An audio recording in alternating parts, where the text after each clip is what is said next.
Sir చెట్లు పెంచమంటే ఆయన ఏం చెప్పిండు, తొండలను పెంచమని చెప్పిండు. ఏమి తొండలను పెంచండి, పేగులు దించేసి మెడకేసుకోండి, కళ్ళు వీకి గోలికాయలు ఆడుకోండి, ఇది నేర్పిండు. మన సార్ నేర్పింది ఏంది, లక్షణం చూడు, ఈయన నేర్పింది ఏంది చూడు. అంటే మన బతకడానికి రైతులకు రైతు బంధు ఇచ్చినందుక ఆలోచన చేయండి. ఆయనకి ఎందుకు కోపం కేసీఆర్ గారి మీద?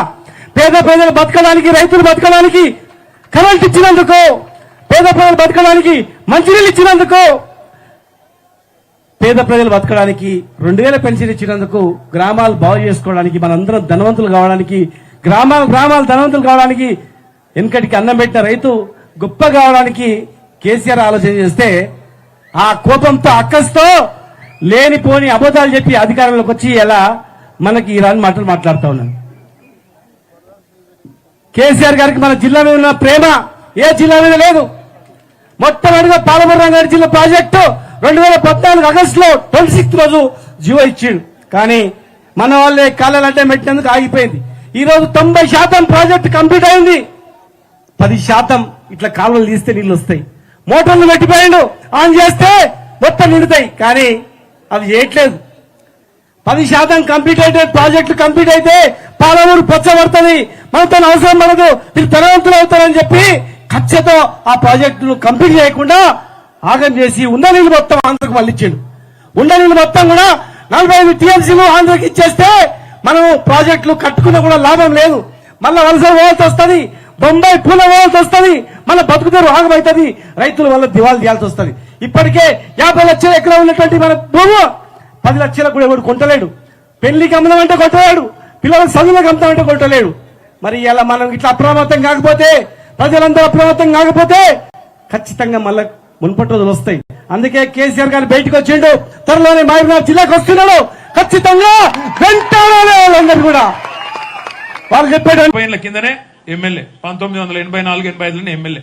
కానీ ఎమ్మెల్యేల పిల్లలు అనగానే జనరల్ గా కొద్దిగా ముందే ఎక్కుతాయి, కళ్ళు నెత్తికెక్తే మేము తెలుసా మా అయ్య అట్లా పెంచలేనా. మా అయ్య ఏం చెప్పిండు, చదువుకుంటేనే బతుకుతావు బిడ్డ, చదువుకో మంచిగా అని చెప్పిండు. నేను చదువుకున్నా, రెండు పోస్ట్ గ్రాడ్యుయేట్ డిగ్రీలు చేసిన, మాస్టర్స్ చదివిన, ఎంఎస్సి బయోటెక్నాలజీ చేసిన, ఎంబీఏ చదివిన, అమెరికా పోయినా 6.5 ఏళ్ళు కష్టపడి పని చేసిన. ఇప్పుడు అమెరికాలో ఎట్లుంటదంటే ఎవల బట్టలు వాళ్ళే ఉతుక్కోవాలి, ఎవల వంట వాళ్ళే వండుకోవాలి, ఎవల టాయిలెట్ వాళ్ళే సాఫ్ చేసుకోవాలి. ఈయన బాధ ఏందో నాకు అర్థం కాదు. ఈయన అక్కడ బాత్రూమ్లు కడిగేటోడు, ఊరి నా బాత్రూమ్ నేను కడుకుంటే నీకేంద్ర నాయన. నాకు ఇప్పుడు మన ఇళ్లలో పని చేసుకోమా అమ్మ, మీరు ఇళ్లలో వంట వండరా, వంట వండినాక కిచెన్ శుభ్రం చేయరా, చెత్త తీసి బయట వేయరా, అవన్నీ నేను చేసిన. తప్ప అది శ్రమ విలువ తెలిసినోడు తప్ప అన్నాడు వాడు. కానీ ముఖ్యమంత్రి ఎట్లున్నాడు అంటే, నువ్వు బాత్రూమ్లు కడిగేటోడు అంటారు, నా బాత్రూమ్ నేను కడుక్కున్నారా నాయన. ఇంకోటి, ఇప్పుడు మరి రేవంత్ రెడ్డి గారు అన్న కూడా అమెరికాలోనే ఉన్నాడు, ఆయన బాత్రూమ్ కూడా ఆయనే కడుగు. కేసీఆర్ను తిట్టాలి, మా పార్టీని తిట్టాలి, మన పార్టీని తిట్టాలి, లొల్లి పెట్టాలి, రావాలి. అందుకే నేను చెప్పిన గీతమ్మకు, అమ్మా ఈయన ఫ్రస్ట్రేషన్ చూస్తుంటే ఇప్పుడేమో అరుస్తున్నాడు, మరి రేపో మాపో కరిచేట్టున్నాడు, సప్పుడే కట్టే అని చెప్పిన. మరి ఏం చేయాలి చెప్పు, ఇది ఏం అరుసుడు, పని చేయరాదు. నువ్వు ముఖ్యమంత్రి అయినవు, పని చేయు. నేను ఎవరైనా వద్దంటున్నామా, మంచిగా పని చేయు. నెలకు శపథాలు చేస్తున్నాడు, నెలలు మళ్ళా కేసీఆర్ ను ముఖ్యమంత్రి కానియా. నేనేమంటున్నా, రేవంత్ రెడ్డి ఒక పని చేయు, శపథాలు చేయు, శపథాలు బరాబర్ చేయి. నువ్వు ముఖ్యమంత్రి కదా, గివేవి శాతగావు. వెనకటికేవడో ముఖం బాగాలకి అద్దంబల కొట్టిండ, వెనకటికేవడో ముఖం బాగాలకి అద్దంబల కొట్టిండ. ఒకట్లున్నది ఈయన కథ.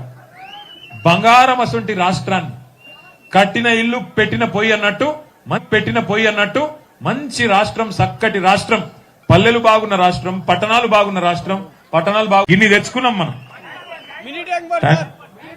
వెనకకెళ్ళి యాద్ చేస్తారు మినీ ట్యాంక్ బండ్. మరి గిన్ని చేస్తే ఎందుకు ఓడగొట్టిరు, నాకు తెలిసి ఎందుకు ఓడగొట్టిరు అంటే ఏ కాదు, అవన్నీ కాదు కానీ అసలు ముచ్చట చెప్తాను. మీరు ఏమనుకుర్రంటే కాంగ్రెస్ లో మాయమాటలు కరెక్టే, ఒప్పుకుంటా. అయినా గెలవాలి కదా, గిన్ని పనులు చేసినాక గెలవద్దా?